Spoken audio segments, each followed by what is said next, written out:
This is the Lone Crater YouTube. We hope this video helps. Power down the Acer laptop and unplug all cables before you start.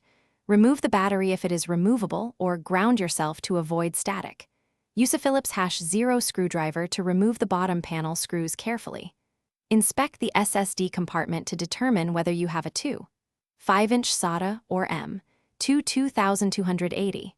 Look for obvious damage, loose connectors, or missing screws around the drive. Boot to BIOS or use a live USB if the drive is not detected. Note smart status and error messages for diagnostic clarity before proceeding. If your SSD is loose, carefully remove the securing screw and reseat the drive. For M.2, hold the drive at a slight angle and insert the gold connector fully.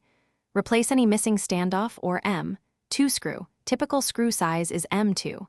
If you replace with a new SSD, choose the correct interface, SATA or NVMe. Clone data using a USB to SATA adapter and software before swapping drives. Reinstall the bottom panel and torque screws evenly without over-tightening.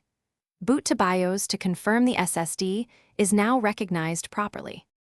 If the drive still fails, connect it to another computer via a USB adapter. Use recovery software to attempt file retrieval before any secure erase. If recovery works, back up to an external drive with 1 TB capacity. Test drive health with Maker tools and check SMART attributes for reallocated sectors. If SMART shows high reallocated sectors or uncorrectable errors, replace the SSD. Install firmware updates only when power is stable and follow manufacturer instructions. Reinstall the drive, boot the Acer, and verify performance with a benchmark. Thanks for watching. Consider subscribing if we helped you.